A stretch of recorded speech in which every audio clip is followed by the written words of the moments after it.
Assalamualaikum warahmatullahi wabarakatuh. Hai teman-teman, selamat datang kembali di channel Lina. Kali ini masih dengan membahas soal SKB Kementerian Lingkungan Hidup dan Kehutanan.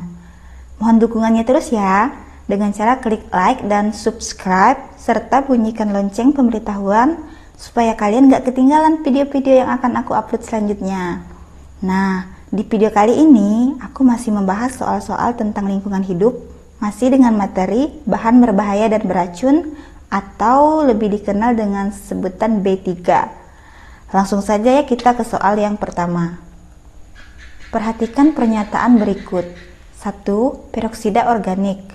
2. Padatan atau cairan pirofirik. 3. Cairan yang mengandung alkohol kurang dari 24% volume. 4. Gas yang mudah terbakar pada suhu dan tekanan normal. 5. Padatan atau cairan yang memiliki titik nyala 0 derajat Celcius sampai 21 derajat Celcius. Pernyataan tersebut merupakan karakteristik dari B3 yang bersifat A. Flammable, B. Oxidizing, C. Pressure gas, D. Eksplosif, E. Korosif. Nah, teman-teman harus ingat ya, karakteristik B3 ini dijelaskan dalam Peraturan Menteri Negara Lingkungan Hidup Nomor 3 Tahun 2008 tentang tata cara pemberian label bahan berbahaya dan beracun. Jadi, setiap B3 memiliki karakteristik yang berbeda-beda. Nah, kira-kira B3 yang bersifat apakah yang memiliki karakteristik seperti yang tercantum pada soal? Jawabannya adalah A. Flammable atau mudah menyala. Nah, kalau oxidizing ini artinya pengoksidasi, pressure gas artinya gas bertekanan, eksplosif artinya mudah meledak, dan korosif artinya korosi. Jika kalian ingin tahu juga karakteristik dari B3 yang lain, kalian bisa langsung lihat Peraturan Menteri Negara Lingkungan Hidup Nomor 3 Tahun 2008. Oke, kita lanjut nomor 2. Dari gambar berikut, yang manakah simbol untuk klasifikasi B3 yang bersifat pressure gas? Teman-teman masih ingat kan? Di video sebelumnya aku juga menyajikan soal seperti ini ya. Jadi, di sini kita harus tahu simbol mana untuk klasifikasi B3 yang bersifat pressure gas. Untuk klasifikasi B3 juga diatur dalam Peraturan Menteri Negara Lingkungan Hidup Nomor 3 Tahun 2008. Jadi teman-teman harus ingat klasifikasi dan tata cara pemberian simbol dan label B3.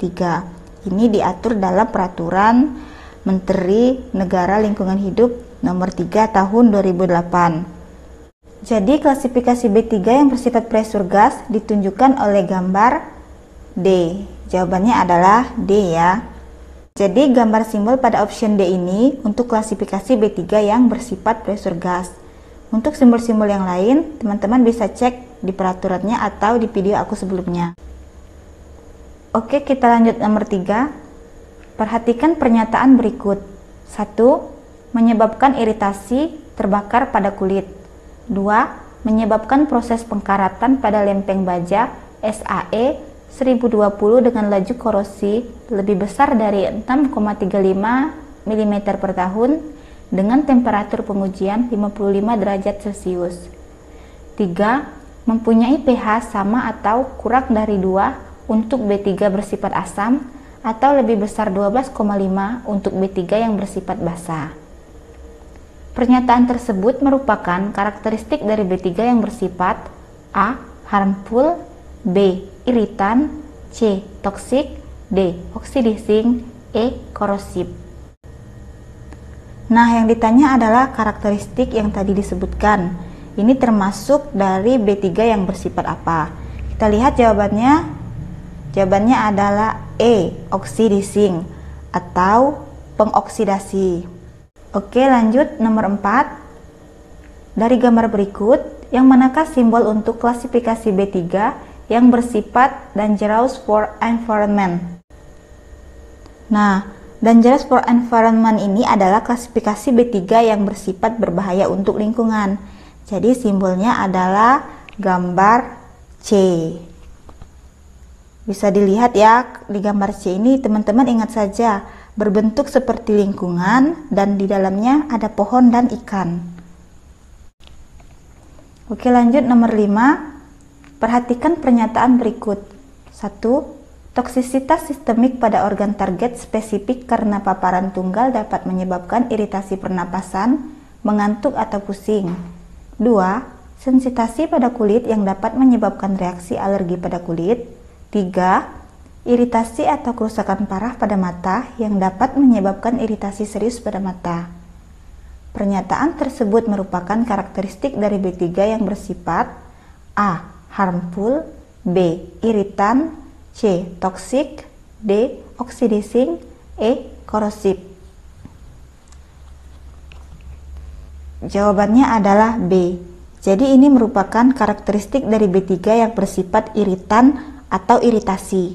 Teman-teman ingat saja kata kuncinya iritan. Ini adalah iritasi. Jadi, B3 yang dapat menyebabkan iritasi biasanya merupakan dari klasifikasi B3 iritan. Oke, lanjut kita nomor 6.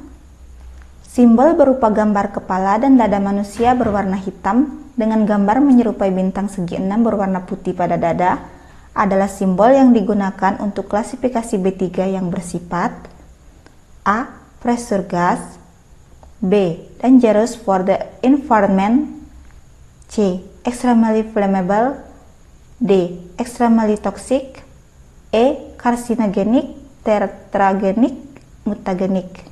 Dalam Peraturan Menteri Negara Lingkungan Hidup Nomor 3 Tahun 2008, simbol ini dijelaskan beserta bentuknya. Jadi, teman-teman juga harus tahu atau tergambar kira-kira dari soal ini gambarnya seperti apa. Nah, gambarnya seperti ini ya teman-teman. Jadi, teman-teman bisa menebak simbol ini untuk klasifikasi B3 apa?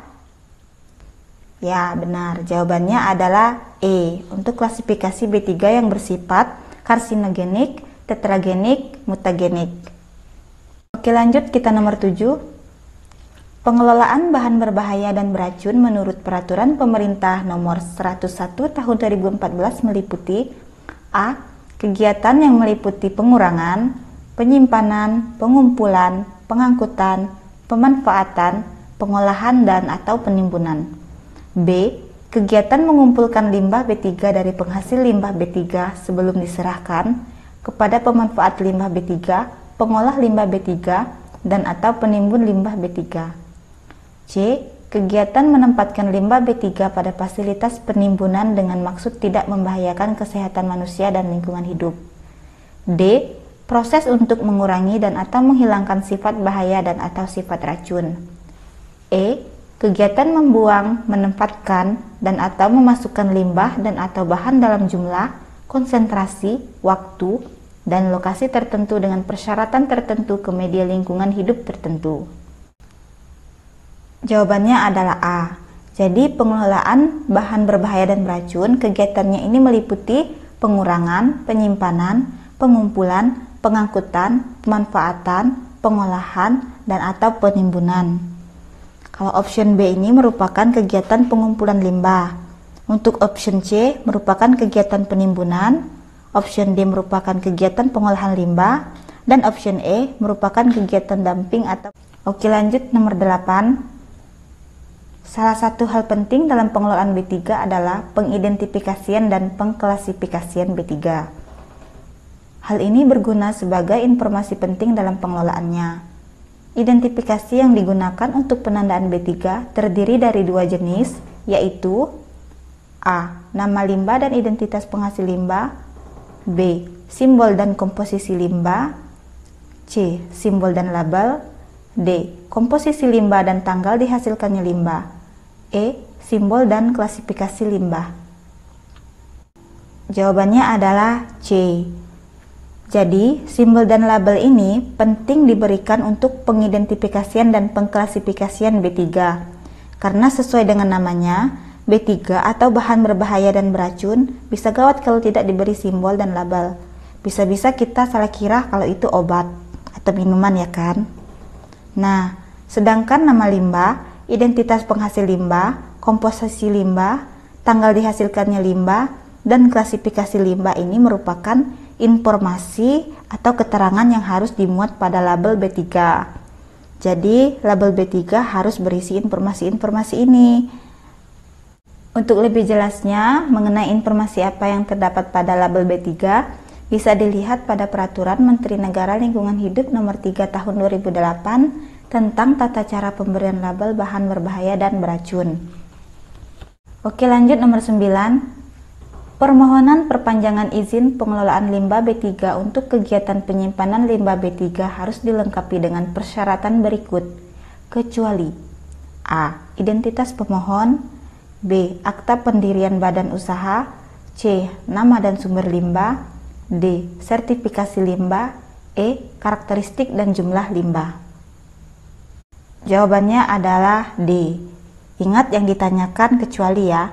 Jadi, option A, B, C, dan E merupakan syarat yang harus dilengkapi saat melakukan permohonan perpanjangan izin pengelolaan limbah B3 untuk kegiatan penyimpanan limbah B3. Persyaratan lainnya teman-teman bisa cek di Peraturan Pemerintah Nomor 101 Tahun 2014 tentang pengelolaan limbah B3, tepatnya pasal 21 ayat 3. Oke, kita lanjut ke nomor terakhir. Pemegang izin pengelolaan limbah B3 untuk kegiatan penyimpanan limbah B3 harus memiliki kewajiban sebagai berikut, kecuali A. Melakukan sertifikasi limbah B3, B. Melakukan identifikasi limbah B3, C. Melakukan pencatatan nama dan jumlah limbah B3, D. Menyusun dan menyampaikan laporan penyimpanan limbah B3, E. Melakukan penyimpanan limbah B3. Jawabannya adalah A. Jadi, yang bukan merupakan kewajiban pemegang izin pengelolaan limbah B3 untuk kegiatan penyimpanan limbah B3 adalah melakukan sertifikasi limbah B3. Nah, kegiatan di option B, C, D, dan E merupakan kewajiban pemegang izin pengelolaan limbah B3 untuk kegiatan penyimpanan limbah B3.